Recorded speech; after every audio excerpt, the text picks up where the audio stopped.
आज एक प्रश्न किसी ने सीहोर ऑफिस में भेजा है कि गुरुजी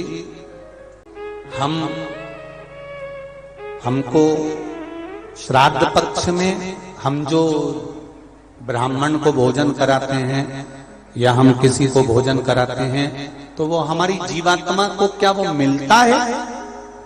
क्या विचार है भाई? अशोक नगर वालों बोलो जरा जल्दी से। प्रश्न भेजा है किसी ने। हम अगर किसी ब्राह्मण को भोजन करा रहे हैं, हम किसी को भोजन दे रहे हैं तो वो हमारी जीवात्मा को मिलता। 3 प्रश्न हैं और तीनों प्रश्न का उत्तर जरा देखिएगा, बड़ा ध्यान रखना। और जिसने प्रश्न करा है उत्तर प्रदेश से वो ध्यान से सुनना भाई। हमने ब्राह्मण को भोजन कराया, हमने संत को भोजन कराया, हमने गुरुजी को भोजन कराया, तो वो मिलेगा। पहले तो ये अंदाजा करिए कि आप भोजन दादा ससुर के नाम से करा रहे हो तो दादा ससुर का नाम लेना पड़ेगा। बोलो सही है कि गलत है? गोत्र बोलना पड़ेगा। उसका कारण क्या होता है कि हमने पत्र लिखा और ये पत्र लिखकर हमने इसको मोड़कर हमने वो डाकघर के डब्बे में डाल दिया। हमने नाम लिखा, पता लिखा, पिन नंबर लिखा, एड्रेस पूरा लिखा, मोबाइल नंबर पूरा लिखा और हमने डब्बे में डाल दिया। अब पूरे अशोक नगर में चौराहे चौराहे पर ढेर सारे डाकघर के डब्बे लगे। इन सब डब्बों में से चिट्ठी इकट्ठी होती है, एक जगह पर आती है, बड़े डाकघर में पहुंचती है, बड़े डाकघर में से छटकर फिर एड्रेस पढ़ा जाता है।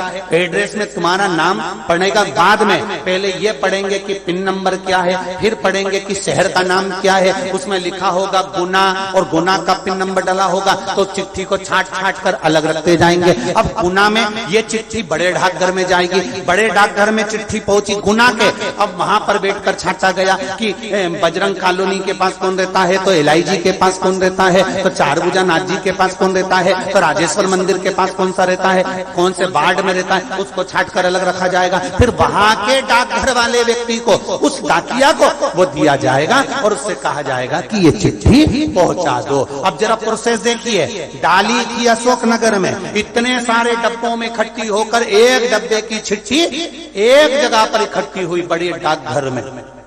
वहां से इकट्ठी होकर फिर दूसरे डाकघर में गई, वहां से फिर धीरे धीरे डिवाइड होती चली गई। उसी तरह तुम्हारी लिखी हुई डाकघर की चिट्ठी जब वहां तक मुंबई पूना तक जा रही है और सही जगह नाम और एड्रेस है तो सही जगह पहुंच रही है। उसी तरह अगर श्राद्ध पक्ष में तुमने ब्राह्मण को भोजन कराया है, नाम और गोत्र लेकर कराया है, तो वो उस तक पहुंचता ही है, ये निश्चित है, उस तक पहुंचे। फिर दूसरा प्रश्न किया उसने, गुरुजी से पूछ के बताना कि गुरुजी तो कथा में कहते हैं कि मनुष्य की योनि छूटने के बाद फिर कौन सी योनि मिलती है किसको मालूम। ये गुरुजी ने कथा में कहा।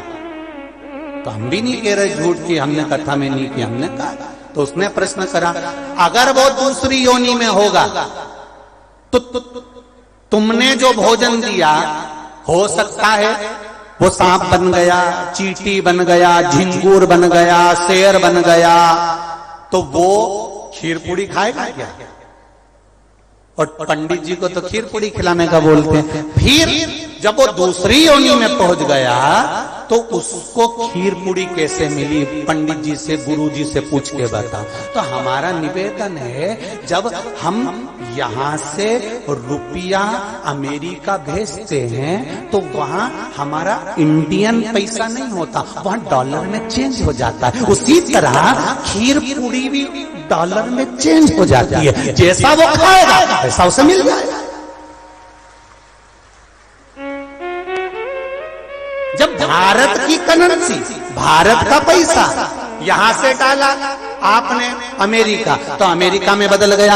आपने ऑस्ट्रेलिया डाला, वहां में बदल गया। आपने कहीं डाला, नेपाल ले गए तो नेपाल की करेंसी में बदल गया। जब यहाँ का रुपया वहां पहुंचकर वहां के रुपये में चेंज हो जाता है, तो हमने जो खीर पूरी ब्राह्मण को दी है और तुम्हारे यहाँ का वो जीव सांप बना कि झिंगुर बना कि शेर बना कि गीदड़ बना, उसको उस रूप में जो वो खाता होगा उस रूप में मिल जाता। डॉलर चेंज, यहाँ की खीर पूरी चेंज, वहां जाते से।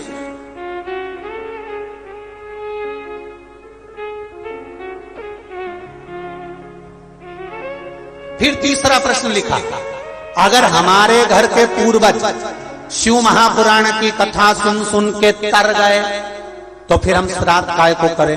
उनको तो मिलेगा ही नहीं, वो तो वैकुंठ पहुंच गए, फिर उनको श्राद्ध में भोजन कराने से मतलब क्या?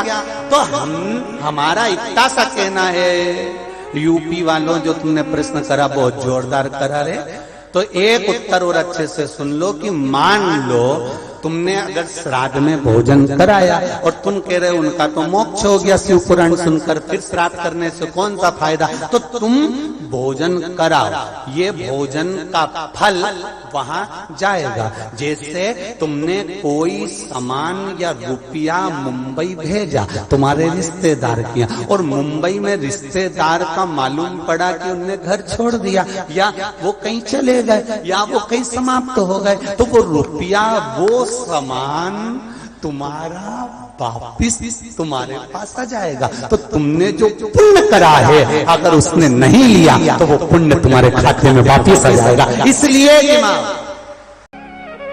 पुण्य करो, सत्कर्म करो। और कथा का स्मरण, बड़े बड़े किस्मत वाले हैं अशोकनगर वालों, बहुत बहुत किस्मत वाले हो, घर जाके नजर उतरवा लेना राई नोन से।